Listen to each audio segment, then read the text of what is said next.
el grupito era, Aquí todo, para todo. El grupito era... Y la Francisca. El grupito de género, de huevo. Bueno, muy buenas noches y bienvenido en nombre de la Delegación de Cultura. Mira que le he puesto bajito. Mira, copie. Mira que le he puesto bajito.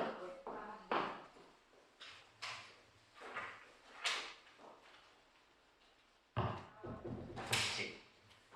Y bienvenidos a la Fundación Caballero Bonal. Para mí es un placer estar aquí una vez más y en un acto como este en el que tenemos a una persona especialista, una doctora especialista en la generación de los 50, como es Marcela Romano, una generación prodigiosa, muy importante para la historia en España especialmente. Ella es especialista en literatura hispana, literatura española, y desde luego entre las figuras como Goytisolo, como Gaite y tantos otros autores se encuentra nuestro José Manuel Caballero Bonal.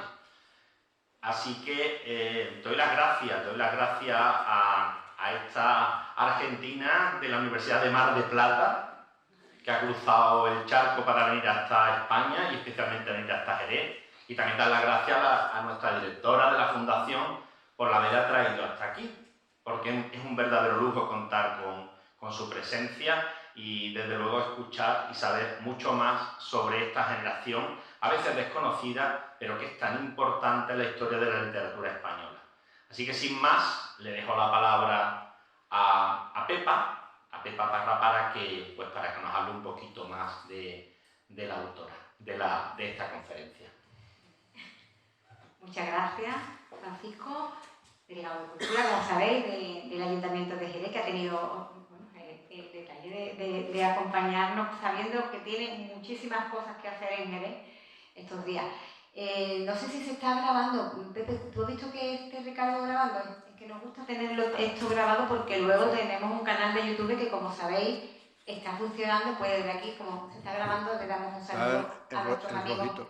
El rojito ese que está grabando, ¿no? A nuestros amigos de YouTube, porque tenemos muchísimas visualizaciones, Marcela, y tenemos sobre todo visualizaciones del otro lado del mar. Así que seguramente en Argentina, en Colombia, en México te van a estar viendo a partir de mañana, porque aunque nuestro público algunas veces son más escasos, presenciales, sí que es un público mucho más abundante ahí en las redes sociales. Así que voy a decir unas palabritas muy cortitas de ti. Marcela Romano, que es de Buenos Aires, de hace muy poquitos años, porque es muy joven. No me digas que no.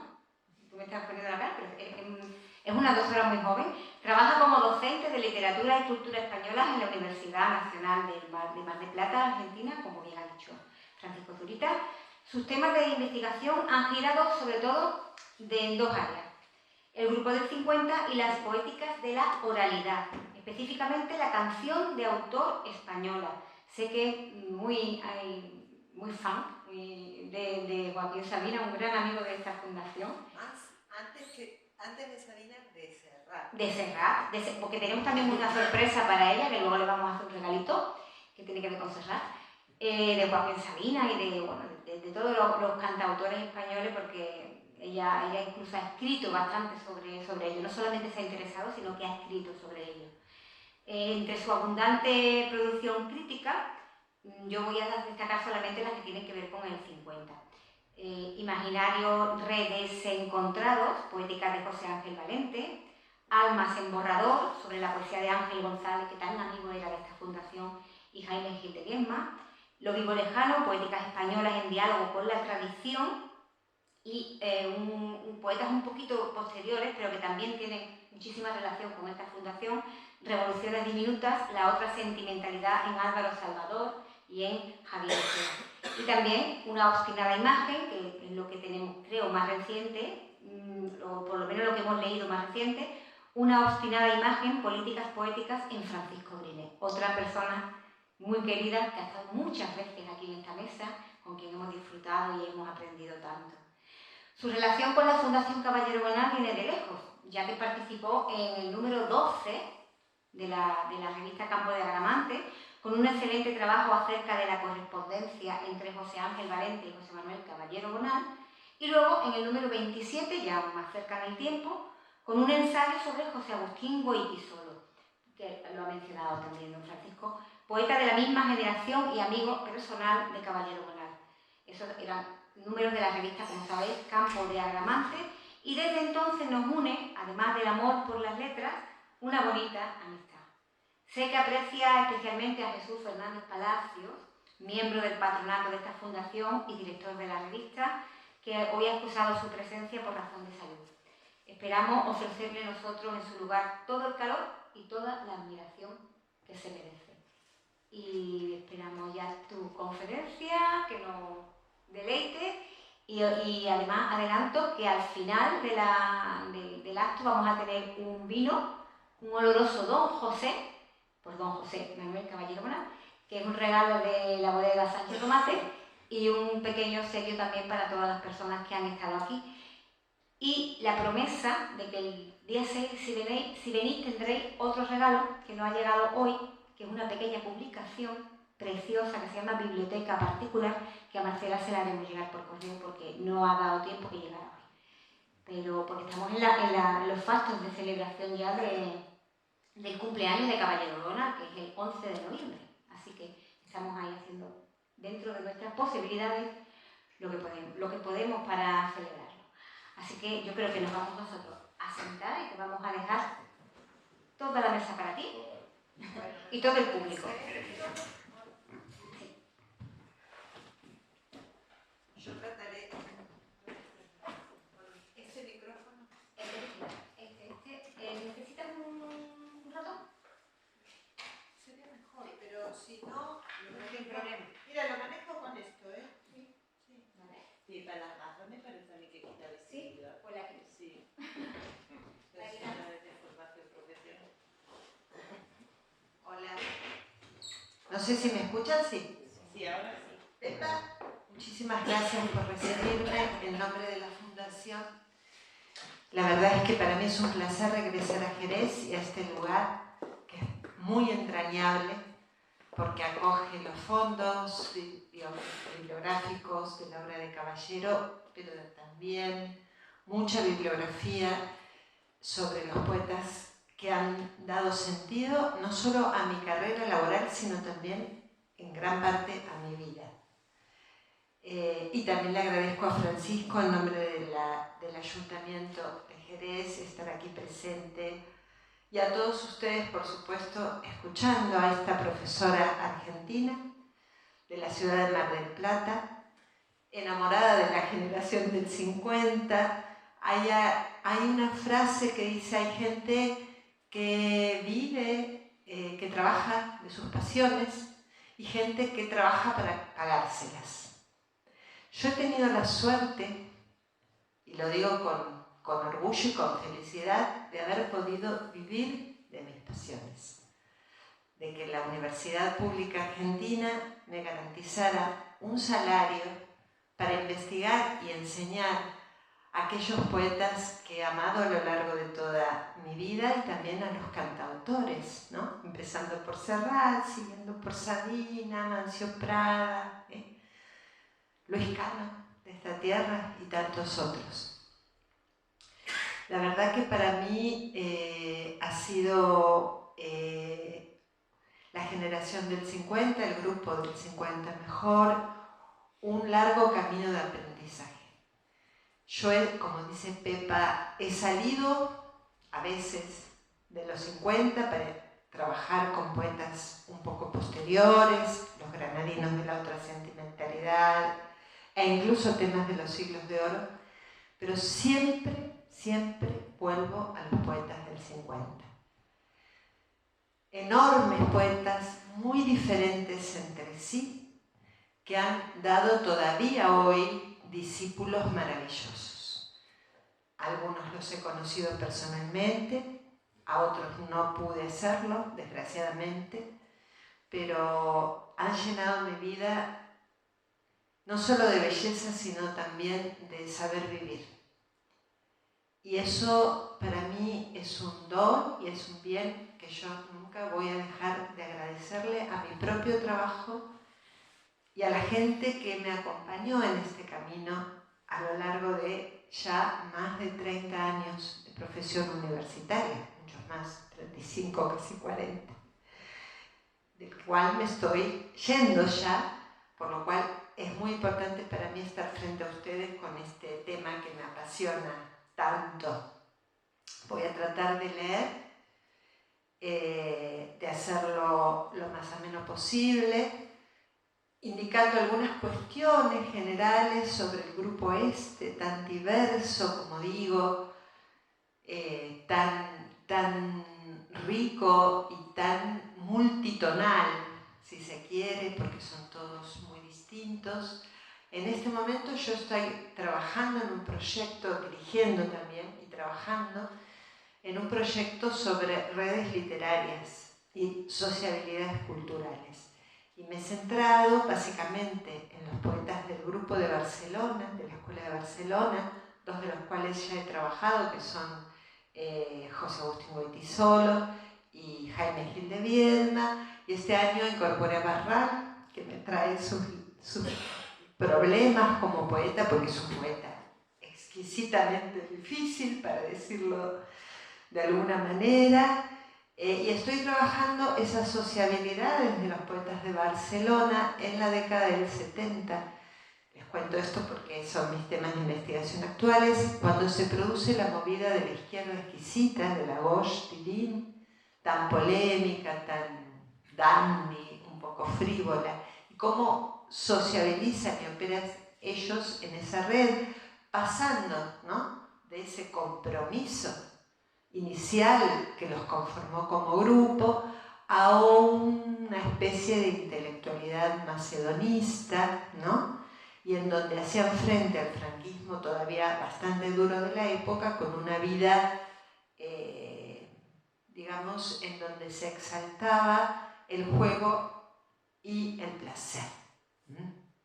Entonces estoy mirando esas escenas de sociabilidad en este momento y ahora ocupándome de ello en la figura que es muy poliédrica, muy interesante, de Carlos Barral, que fue poeta, como sabemos, pero también fue narrador y sobre todo es conocido aquí en España y en todo el mundo como editor, ¿no? Y dandy urbano, ¿no?, un personaje verdaderamente. Bueno, vamos al principio del principio,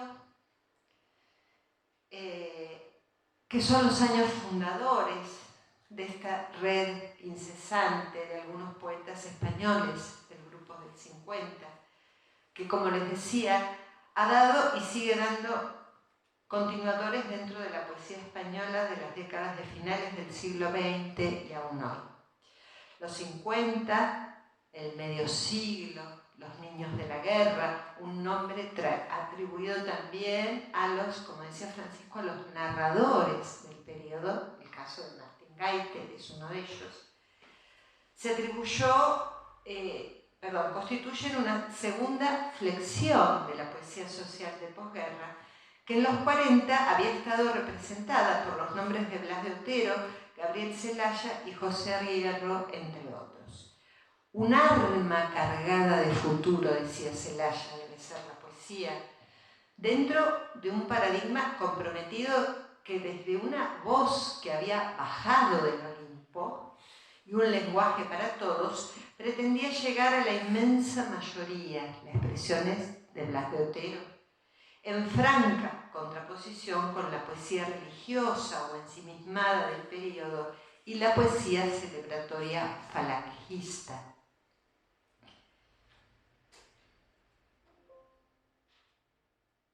Aquí tenemos nuestra charla. Estará dedicada a examinar este mapa polémico surgido por los años 50 y 60 y protagonizado por la llamada promoción de poetas españoles del medio siglo. Voy a elegir en los ejemplos algunos que conformaron el grupo canónico, el grupo de los 8, decimos los críticos, hay muchos más. hay muchos más que han quedado fuera, digamos, y que se han ido reponiendo a lo largo de nuevas antologías y nuevos agrupamientos y nuevas visibilizaciones y reconocimientos. Pero yo me quedé con ellos y la verdad que no estoy disgustada por esa centralidad, como les digo, porque me ha enseñado mucho para la poesía, para mi formación estética, pero también para mi aprendizaje ético en relación con la vida. Los voy a nombrar, no están en el mismo orden de la diapositiva: Jaime Gil de Viedma, Ángel González, Francisco Brines, Carlos Barral, José Agustín Goytisolo, Claudio Rodríguez, José Manuel Caballero Bonal y José Ángel Valente. Los puse a los dos juntos por algo muy especial que luego voy a comentar.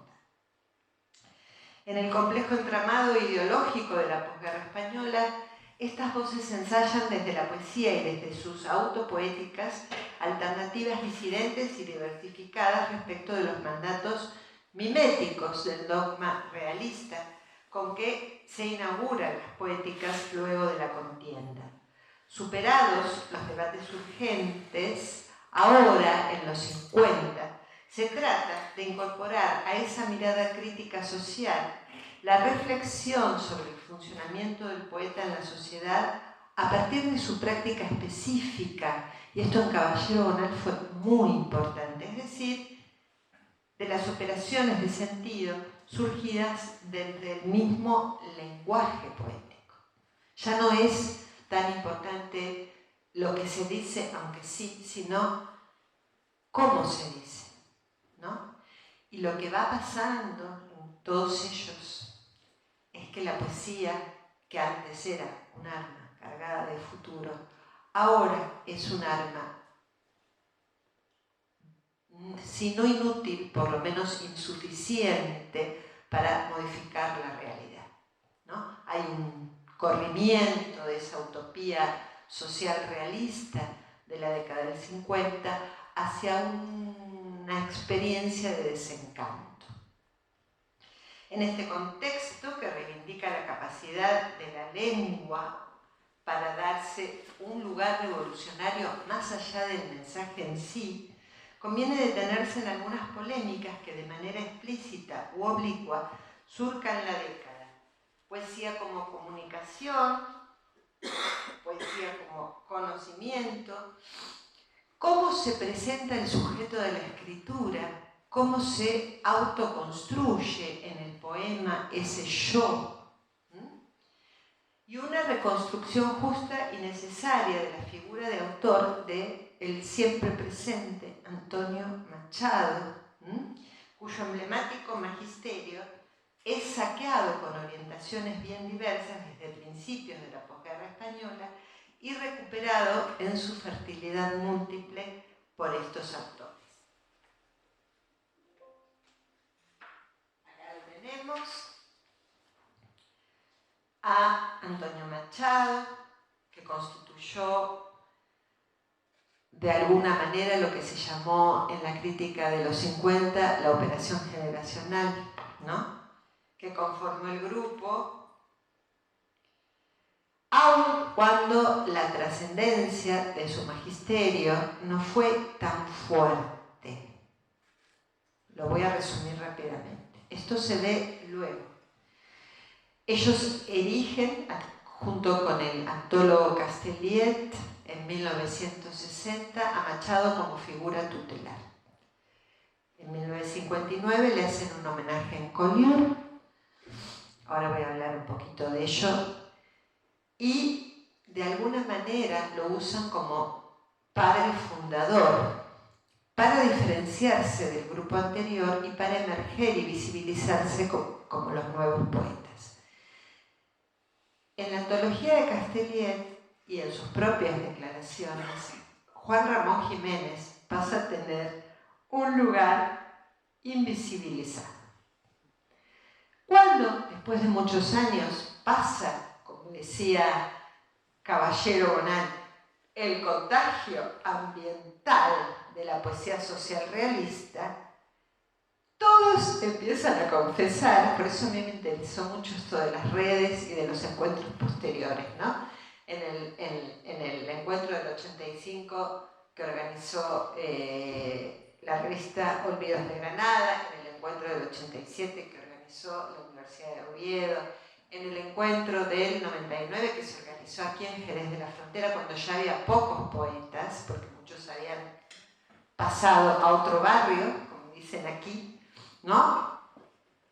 Empiezan a sacar los trapos al sol y ahí empiezan a decir que no, que el Machado que a mí me gustaba más no era el realista de Campos de Castilla, sino el de Soledad Galerías y otro poema, y que en realidad lo que formó mi sentimentalidad poética fue la segunda antología de Juan Ramón Jiménez. Y lo dicen casi todos, lo dice Brines, lo dice Goytisolo, Juan José Agustín Goytisolo, lo dice el propio Caballero, por supuesto, en fin.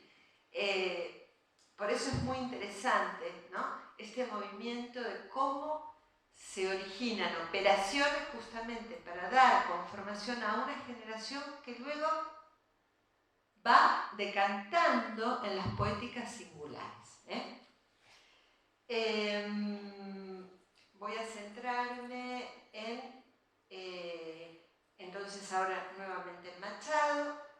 Fue siempre una presencia incuestionable en las poéticas de posguerra, ¿no? Al margen de sus textos de creación, el autor había dejado claramente acuñadas en el campo intelectual de su tiempo sus teorías poéticas cifradas en unos versos de 1902, que luego, hacia los 30, polemizaban abiertamente con la vanguardia histórica española, ¿no? Machado fue un furioso defensor de la palabra hermanada con lo humano, y la vanguardia justamente lo que pretendía era la deshumanización del arte. Estoy hablando del libro de Ortega y Gasset y de algunas poéticas que ensayaron esa deshumanización sin éxito, debo decir, porque la vanguardia nunca fue del todo rupturista, como en Francia. Siempre continuó con sus tradiciones anteriores. El poema en cuestión dice: ni mármol duro y eterno, ni música, ni pintura, sino palabra en el tiempo. Este ideario que Machado desarrolló en diversos escritos es leído por algunos críticos y por algunos poetas en su doble estatuto existencial personal y estético e histórico social. De este tiempo histórico machadiano se hizo especialmente cargo el primer grupo de poetas sociales de los 40, cuyo advenimiento había deseado e intuido el propio Machado. Fundamentalmente, el magisterio machadiano vertebra indirectamente los poemarios de estos autores a partir del gesto civil del Machado 98ista de la segunda edición de Campos de Castilla. El Machado ácido, crítico y elocuente, quien luego, ante los hechos políticos más tardíos, optará por defender la ideología republicana.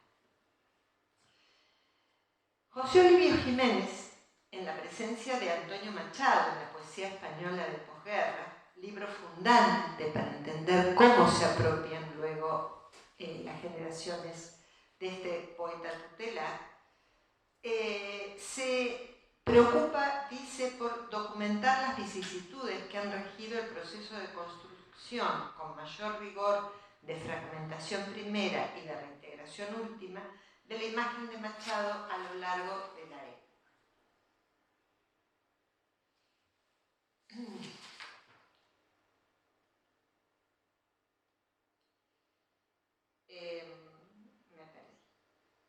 En lo que respecta al grupo del 50, subraya Jiménez el protagonismo de la palabra en el tiempo machadiana como centro de cohesión, dice, entre su propia obra y las escrituras que la retoman, en disidencia con el sujeto temporalizado de la vanguardia. En su análisis de la obra del maestro, escucha Jiménez, es muy interesante este libro, el triple canto temporal de Antonio Machado, ¿no? La palabra en el tiempo en tres versiones o modulaciones: el tiempo interior, el tiempo histórico y la reflexión sobre el tiempo. Esta última presente en nuevas canciones y en las prosas de Abel Martín y Juan de Mairena, como sabemos, los apócrifos o dobles machadianos. En lo que respecta a la promoción que nos ocupa, destaca la pincelada revitalizadora de la figura del poeta fraguada por el grupo. Su visión de Machado, en los 50, fue ensanchándose notablemente y al proceder así rescataron de nuevo aquellos aspectos olvidados de su obra, hasta dar forma a un Machado integral en todos los matices de su imaginario temporalista.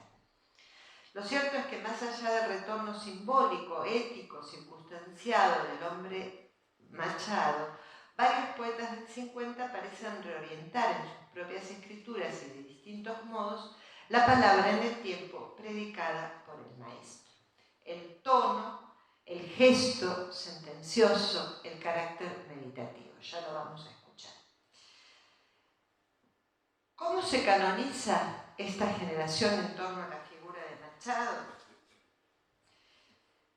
En principio fueron los de Barcelona, ¿no? La avanzadilla intelectual que fraguaron este grupo en torno a la figura del maestro, ¿no? Junto con otros poetas venidos y agrupados en lo que llamó el Grupo Luego de Madrid.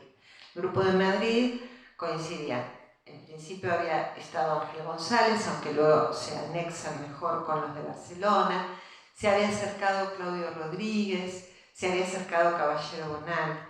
Se produce el propio Valente, se produce una intensa relación, esto es muy interesante, entre algunos poetas venidos de distintos lugares de la península, idos a Madrid al Colegio Mayor Nuestra Señora de Guadalupe. Ellos están estudiando la carrera de filología allí. Y lo más interesante es que en ese colegio confluyen tanto poetas en cierres españoles como intelectuales y escritores latinoamericanos. Lo que a muchos de ellos, por lo menos a ellos tres, les abre la cabeza en muchos sentidos, porque conocen mucho de la producción latinoamericana cuya recepción estaba vedada por esos años de la posguerra. Ese núcleo del colegio guadalupano fue súper interesante también para analizar en su relación con Borrell. He dicho algunas cosas que las tenía escritas acá. Cuando llega 1959, se cumplen 20 años de la muerte de Machado en Collioure, como saben ustedes, en el exilio. El Partido Comunista organiza el acto de homenaje de los resistentes en Collioure para dar al poeta sevillano mayor visibilidad en Europa, contestar oblicuamente a los actos del oficialismo y para reunir alrededor del LAR los dos exilios del progresismo español, el interior y el exterior. Allí van en el coche de José Agustín los poetas y el crítico, es decir, Castellet. Los esperan otros, venidos de distintos lugares de la península, como Ángel González, José Ángel Valente, José Manuel Caballero Bonal, Carlos Sagún. Todavía Brines no había aparecido en el panorama de los 50, aparece más tardíamente y aparece ya como diverso, ¿no? El propio Costafreda también está, Celaya y Otero también están en ese homenaje. De ese encuentro, esta foto. Surge la foto que en palabras de Caballero Bonal, que era muy gracioso, si no ha dado la vuelta al mundo, dice de esta foto Pepe, le deben faltar pocos kilómetros. Es la foto emblemática en la que sobrarán algunos y se echarán de menos otros. Valente se quiere rápidamente despegar de esa foto más tardíamente.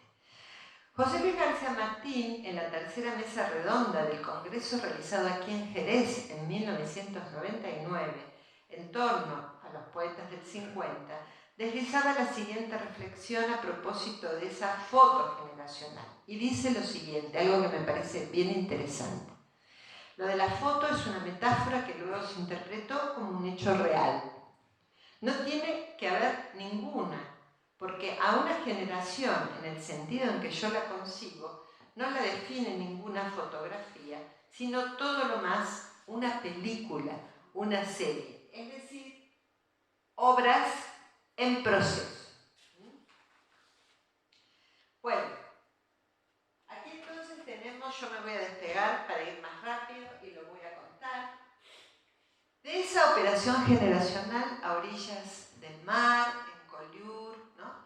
Conversando, Betisolo y Carlitos Barral, digamos, surge la idea de constituir un grupo en torno al poeta de Sevilla, ¿no?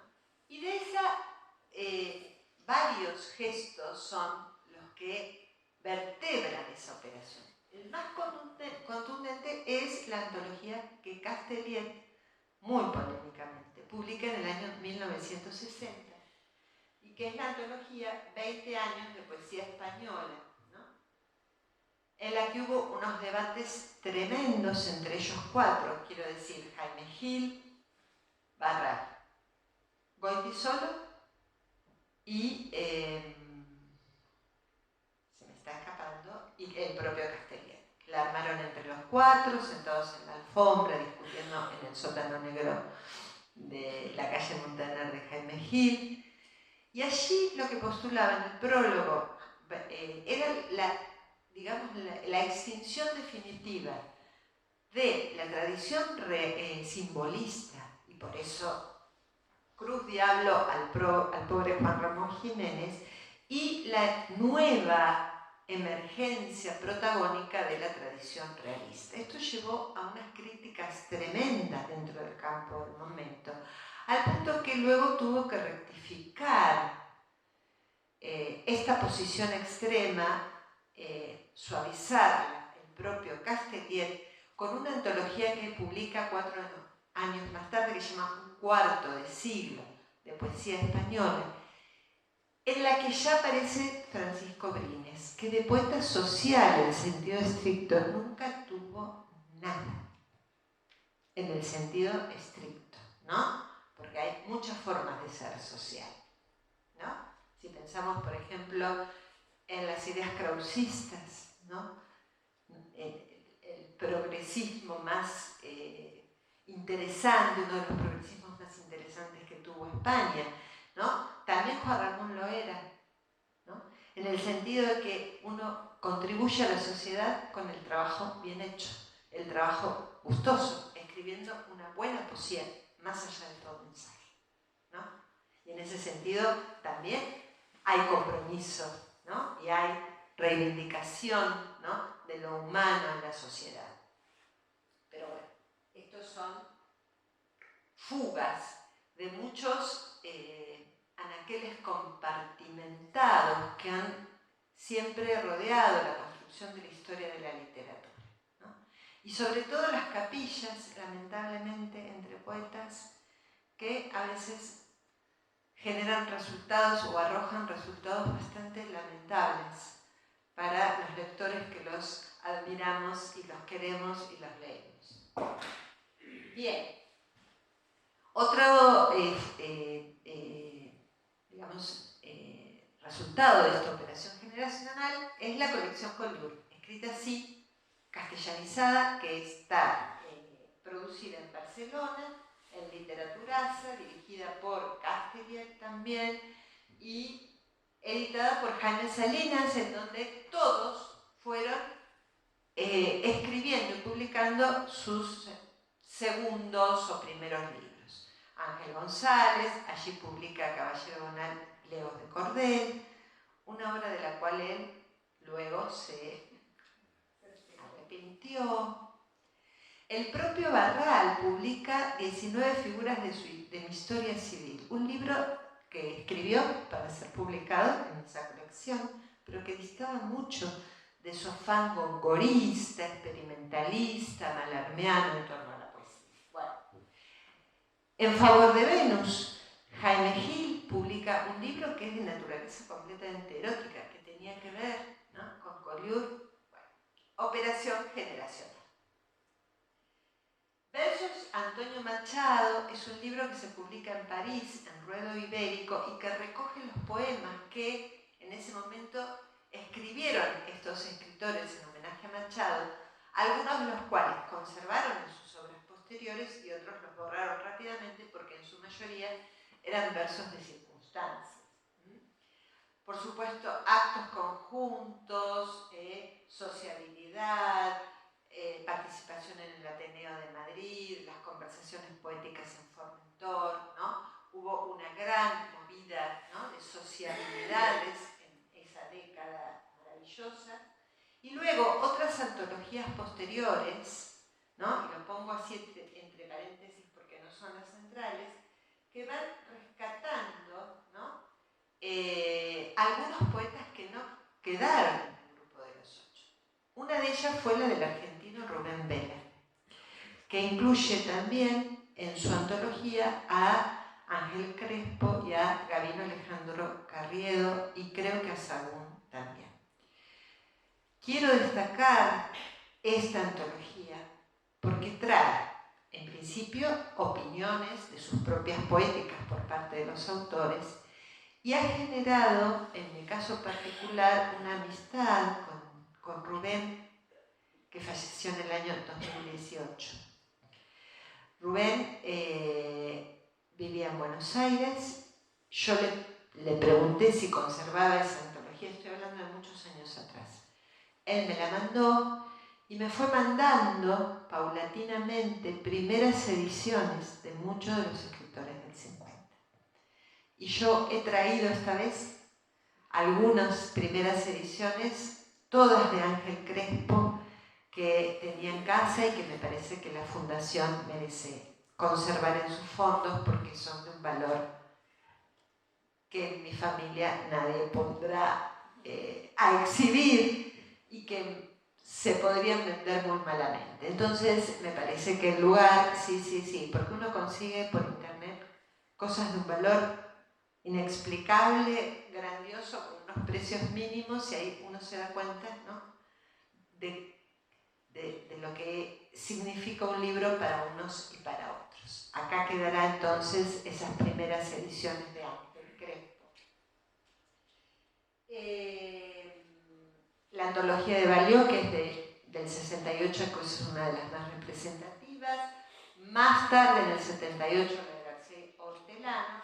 Y otras parciales, justamente la antología parcial de Jaime Ferrán, que reúne a poetas catalanes, o Partidarios de la Felicidad de Carme Riera. Y mucho más adelante, en el año 1995, Ángel Prieto de Paula edita una edición de los 50, mucho más ampliada, incluyendo nombres laterales injustamente reconocidos de otras comunidades de España, como por ejemplo Andalucía, y algunas otras mujeres. Y lo mismo hace en sus trabajos María Palleras Grau, una querida amiga, profesora de Mallorca, ¿no? Y también tenemos la antología de Luis García Jambrina, que conserva al grupo de los 8, pero con un muy actualizado estudio preliminar. Doy estos datos por si a ustedes les interesa ir a esos libros. Bueno, la polémica de la poesía como comunicación y poesía como conocimiento fue una polémica bizantina absolutamente, porque la poesía comunica y en la poesía se conoce. Pero, como insisto, estos poetas se querían visibilizar y salir a la palestra, ¿no?, rompiendo con sus padres, matando a sus padres, como diría el teórico norteamericano Harold Bloom. Empezaron a contestarle a los poetas de Alexandre, que fue un poeta, digamos, era un poeta de la vanguardia, pero que permaneció en España, ayudando y acompañando a las nuevas generaciones de poetas, y en un momento dice: poesía igual comunicación, Celaya, poesía igual comunicación. Carlos Bausoño, en la teoría de la expresión poética, dice que la poesía representa un estado anterior y que el poeta comunica en un pasar transindividual. Bien. Alexandre, Celaya, Bausoño son los nombres de la poesía como comunicación. Desde Lalle, desde la revista barcelonesa Lalle o Laie, ¿no?, como dicen en catalán, Ya en la década del 50, bastante al principio de la década del 50, empiezan a contestar a esta aserción los poetas que se van despegando de los sociales y haciendo foco en que la poesía no es comunicación, sino un conocimiento que se genera en el mismo poema. Resumo todas las posiciones, es decir, el poema es un objeto del lenguaje. El poema no es la representación de una experiencia anterior. Aunque la contenga, el poema mediante el lenguaje es su propia experiencia. Y esa experiencia es la que genera un conocimiento particular desde el propio lenguaje. Yo solo voy a leer, están allí en las opiniones de Carlos Barral, creo que las de Jaime Gil de Viedma, pero a mí me interesa redondear con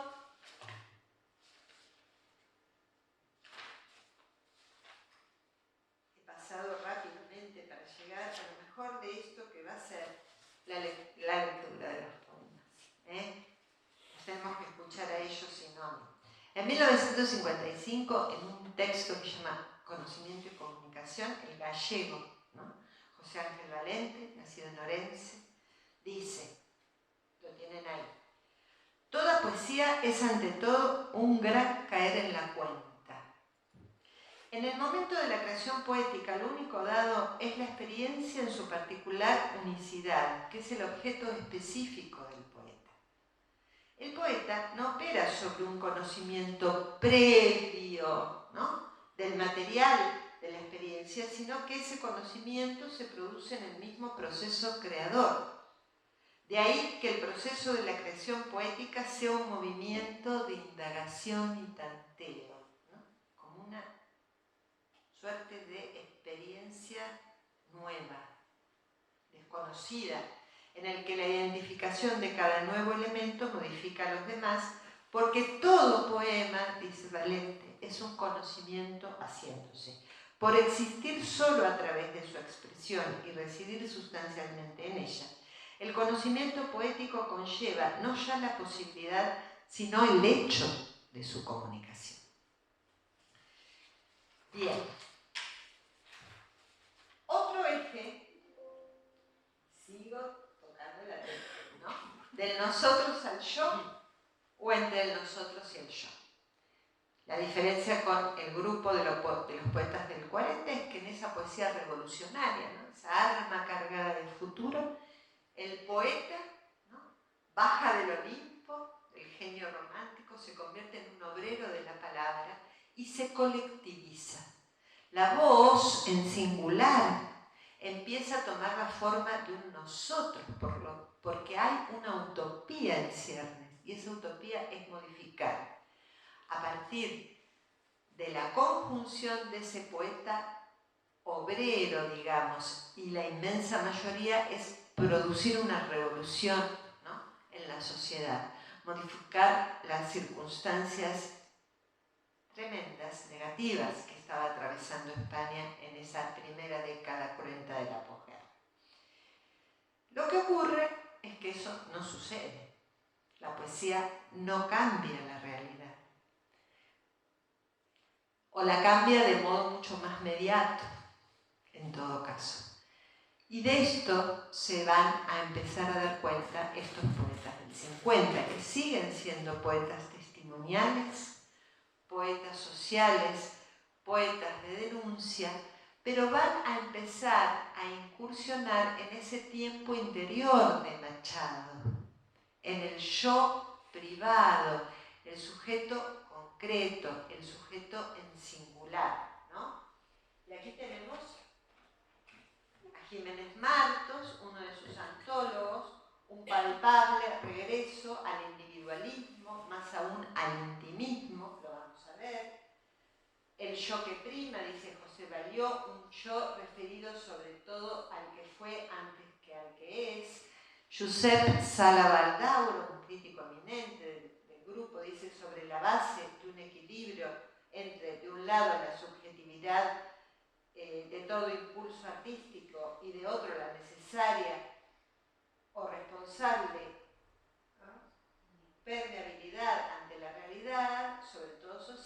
trazan las coordenadas éticas y estéticas de la generación. Y José Olivio Jiménez, voy a tratar de encontrarlo porque me perdí, dice lo siguiente: estos autores se acercan a la exploración del mundo humano desde la personal posición de cada quien. No rechazarán a priori la legitimidad de la poesía social, pero si la cultivan lo harán despojándola del lastre retórico para volverla incisivamente crítica, irónica, satírica, yo agregaría elegíaca, ¿no? Y esgrimida desde la intransferible experiencia de cada poeta, ¿no? Si nosotros pensamos, por ejemplo, en el regreso al lirismo, en gran parte la producción de Ángel González, en Valente y en todo Claudio Rodríguez y el propio Caballero, y la continuación del coloquialismo en Ángel González, en Jaime Gil, en Goytisolo, ahora mostrado desenfadadamente en su carácter de artificio, la idea de que la poesía es una conciencia de falsificación, de que yo es un otro, como decía el poeta Rimbaud, ¿no? El yo que aparece en los poemas no es un sujeto necesariamente autobiográfico, aunque cargue datos de la biografía del autor verificable fuera del texto.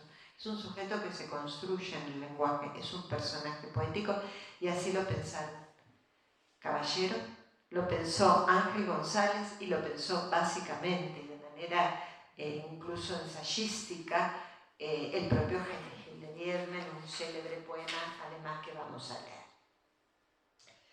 Bien, los ejes de discusión generados por estos poetas dentro de la serie literaria en que se inscriben y que nosotros hemos enunciado de manera más que sumaria, delatan no solo la novedad de unas voces que, como todas las voces nuevas, son parricidas, pero que generan en este salto un movimiento cualitativo en lo que respecta a la incorporación de una biblioteca ausente o casi ausente en los anaqueles de los poetas españoles del siglo XX. Esto es muy interesante, ¿eh? Poesía en lengua extranjera, por ejemplo, que muchos de ellos manejaban en sus lenguas originales.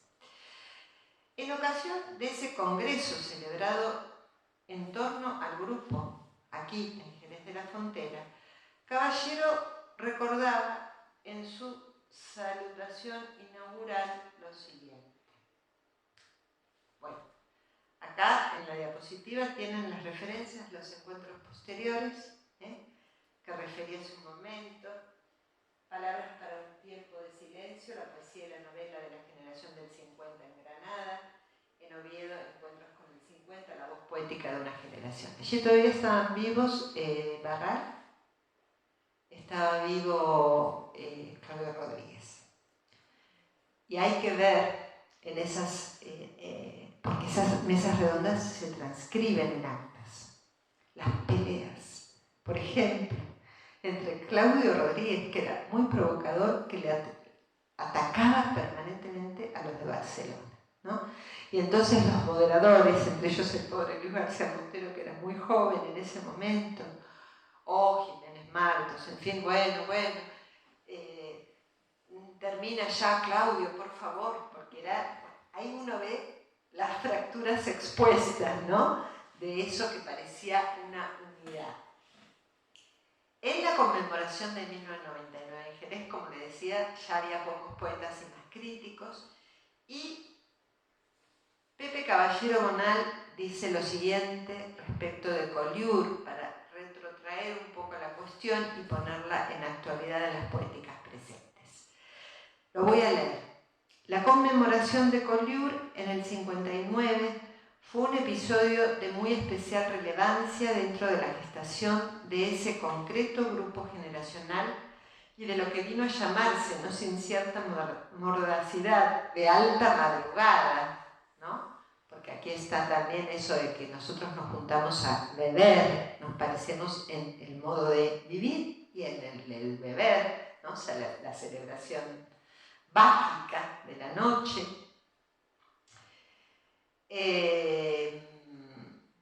La operación realista, ¿no? Lo que vino nos iniciar la modalidad de alta madrugada la operación realista. En Collioure nos reunimos prácticamente todos los escritores de dentro y fuera de España, más bien de Barcelona y París, implicados en la actividad antifranquista, que eso era lo que los unía a todos profundamente. En eso no modificaron. Así, allí acababa fraguándose la estrategia corporativa del Grupo del 50. Sin duda que fue eso el principal factor de cohesión del grupo, ya que en ningún caso las afinidades literarias dejaron de ser episódicas, ¿no? Y desde luego muy poco significativas. Se trataba de un paréntesis voluntariamente aceptado, dice Pepe, y más o menos impuesto por las demandas de la historia. Cuando se empezaron a remansar las aguas, cada uno las vadeó a su manera en pos de recuperar el cultivo de una literatura que habíamos mantenido como hibernada. Se acoplaron a Machado, ¿no? Y a la operación realista por un tiempito, dejando de lado sus propios deseos y sus propias tonalidades y opciones estéticas, en espera de poder regresar a nuestros privados cuarteles estéticos. Lo que de veras importa es que permanezcan algunas personalidades aisladas, y eso ya ha ocurrido. Por eso les decía, grandes maestros que han dado también muy buenos discípulos y de los que a mí me cuesta mucho esperar. Hay una frase muy graciosa de Claudio Rodríguez, de Zamora, que dice: lo que más nos une es que no nos parecemos en nada. Y ahora van a ver que no se parecen en nada. Yo voy a leer algunos textos. Voy a leer, no sé cómo vamos con el tiempo. 10:30. Decime cuánto tengo. 15 minutos. 15 minutos, entonces voy a leer un poema de cada uno y si sobra, volvemos. Voy a leer un primer poema de las adivinaciones de Caballero Bonal del año 1952, que a mí me gusta muchísimo porque habla de la noche, que era uno de sus grandes temas. La noche en su sentido positivo y negativo. Por las ventanas se llama versículo del Génesis. Por las ventanas, por los ojos de cerraduras y raíces, por orificios y rendijas, y por debajo de las puertas entra la noche. Entra la noche como un trueno por las rompientes de la vida, recorre salas de hospitales, habitaciones de prostíbulos, templos, alcobas, celdas, chozos, y en los rincones de la boca entra también la noche. Entra la noche como un bulto del mar vacío y de caverna. Se va esparciendo por los bordes del alcohol y del insomnio. Lame las manos del enfermo y el corazón de los cautivos, y en la blancura de las páginas entra también la noche. Entra la noche como un vértigo por la ciudad desprevenida. Rasga las sábanas más tristes, recta detrás de los cobardes, ciega la cal y los cuchillos, y en el fragor de las palabras entra también la noche.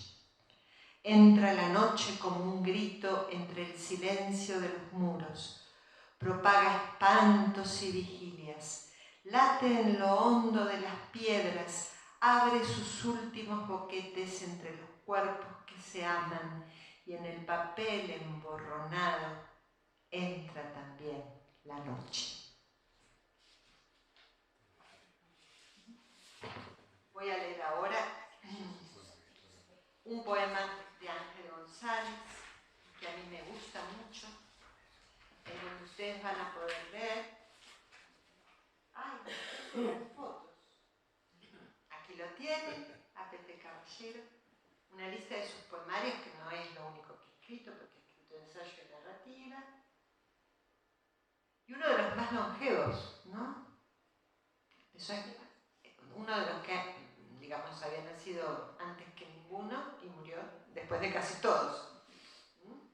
Acá lo tenemos Ángel, de Oviedo, asturiano, y yo voy a leer un poema de un libro que se llama Prosemas o menos, ¿no? Donde juega con la prosa y la poesía, tono narrativo, y en donde ustedes van a poder observar en este texto el matiz irónico, humorístico de su poesía y finalmente el contraste elegíaco y meditativo. Se llama Artritis Metafísica, el poema de Prosemas o menos. En ese contraste de tonos dice así: siempre alguna mujer me llevó de la nariz para no hacer mención de otros apéndices. Anillado como un mono doméstico, salté de cama en cama. ¡Cuánta salema alegre! ¡Qué equilibrios tan altos y difíciles! ¡Qué acrobacias tan ágiles! ¡Qué risa! Aunque era un espectáculo hilarante, hubo quien se dolió de mis piruetas, lo cual no es nada extraño en semejante trance. Yo mismo me rompí el alma en más de una ocasión.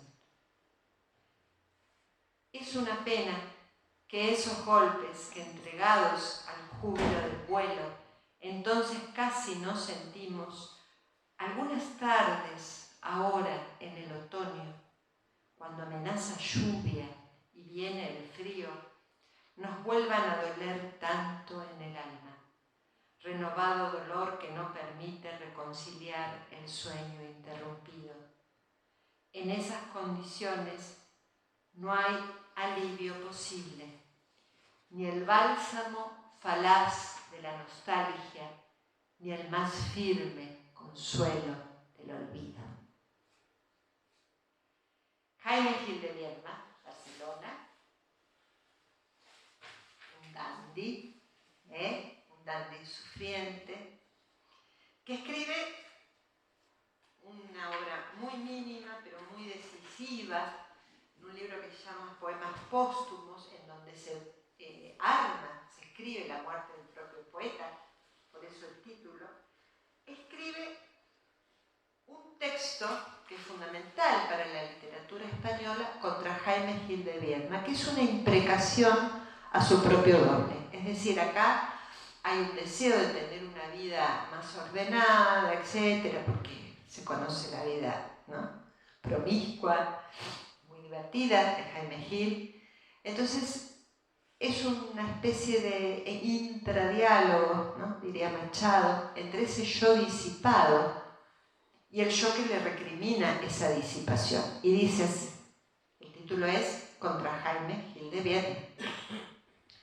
¿De qué sirve, quisiera yo saber, cambiar de piso, dejar atrás un sótano más negro que mi reputación, y ya decir, poner visillos blancos y tomar criada, renunciar a la vida de bohemio, si vienes luego tú, pelmazo, embarazoso huésped, memo vestido con mis trajes, zángano de colmena, inútil, cacaceno, con tus manos lavadas a comer en mi plato y a ensuciar la casa.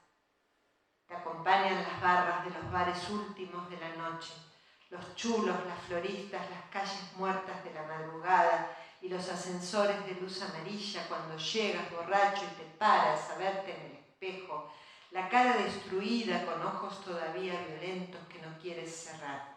Y si te increpo, te ríes, me recuerdas el pasado y dices que envejezco. Podría recordarte que ya no tienes gracia, que tu estilo casual y que tu desenfado resultan truculentos cuando se tienen más de 30 años, otra época, ¿no? Ya los 30 eran viejos. Y que tu encantadora sonrisa de muchacho soñoliento, seguro de gustar, es un resto penoso, un intento patético, mientras que tú me miras con tus ojos de verdadero huérfano y me lloras y me prometes ya no hacerlo. Si no fueses tan puta. Y si yo supiese hace ya tiempo que tú eres fuerte cuando yo soy débil y que eres débil cuando me enfurezco, de tus regresos guardo una impresión confusa de pánico, de pena y descontento y la desesperanza y la impaciencia y el resentimiento de volver a sufrir otra vez más la humillación imperdonable de la excesiva intimidad. A duras penas te llevaré a la cama, como quien va al infierno para dormir contigo, muriendo a cada paso de impotencia, tropezando con muebles a tientas, cruzaremos el piso, torpemente abrazados, vacilando de alcohol y de sollozos reprimidos. Oh, innoble servidumbre de amar seres humanos, y la más innoble que es amarse a sí mismo. Una aclaración, cuando le dice al doble, si no fueras tan puta, es la designación de los homosexuales, ¿no?, en femenino, que se dan entre sí. De Francisco Brines podría hablar muchas cosas, es una obra muy vasta, muy intensa, en donde conviven por un lado un sentimiento elegíaco de la vida, el paso del tiempo y un vitalismo extremo también, sobre todo en lo erótico y en lo que tiene que ver con el mundo natural de la finca natal de Elca, en Valencia, en Oliva. Yo voy a elegir un muy breve poema, puede ser, brevísimo. Iba a decir algo respecto de esto. Quiero, entre otras cosas, dedicar esta conferencia a alguien que me enseñó mucho sobre Brines y que fue el crítico y profesor almeriense José Andújar Almanza, que nos dejó hace muy poco. De él he aprendido muchísimo, hemos sido amigos, y la verdad es que su muerte nos rasgó a todos. Brines lo quería enormemente, ha escrito cosas maravillosas sobre él. Brines ha insistido siempre que la vida es un paréntesis entre dos nadas. Ni antes existe nada, ni después existe. Entonces, esa cosa que parece horrible, ¿no?, paréntesis entre dos nadas, le da a la vida una cualidad, que es que debe ser intensamente vivida. Yo les voy a leer uno de sus últimos textos, que fue recopilado en diversas antologías y finalmente se fijó en la obra póstuma Donde muere la muerte, que dice Trastorno en la mañana, que muestra justamente ese vitalismo que une a la poesía con la naturaleza. Es muy breve. ¿Qué sucede en los pinos, las palmeras? He leído el poema de un amigo y se ha puesto a cantar todos los pájaros. Lo leía en voz alta y ellos sonaban con cantos de otros siglos. Hay también flores que llenan la terraza bajo el azul. Míralas vivas, son rojas y son ácidas. Un poema que suena como un pájaro y es también flor. Nunca vi una mañana que cantara, que oliera con tanta luz. Y a propósito de los pájaros, voy a asociar cartas de Caballero y de Valente, que se escribían cuando él estaba escribiendo Noches, Pasar los pájaros, su novela.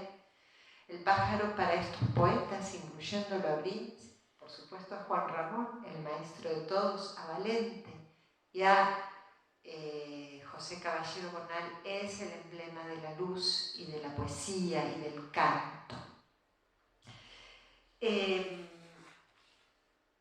Lo voy a sortear a José Agustín Goytisolo. Acá lo tenemos a Brines. Y me voy a detener finalmente en Valente para cerrar, me parece que ya es... Valente hizo un camino completamente aparte, vamos a decir, fue uno de los primeros que se alejó del grupo generacional, tenía un carácter bastante particular y también él tuvo una biblioteca inmensa, ¿no?, en la que coincidía toda la literatura moderna más las prácticas del hermetismo místico, ya sea el propio San Juan de la Cruz, como el sufismo musulmán, como la cábala judía. Y fue haciendo una poesía cada vez más escueta, cada vez más reconcentrada, cada vez más desnuda, ¿no? Al modo de Juan Ramón. Sobre todo sostenida en la idea, ¿no? Que es la idea de Theodor Adorno, un gran teórico de la Escuela de Frankfurt, que ha dicho que la poesía es tanto más social cuanto más asocial se presenta. Porque la idea de Valente era que reproducir en un lenguaje mimético la realidad a través de la poesía era darle la razón a la falsa conciencia de la ideología. Que había que alejarse de las palabras de la ideología para crear desde el nuevo lenguaje de la poesía, desde un lenguaje ilustral, la verdadera faceta de la realidad y contrastar desde esa faceta, lo perdía Valente,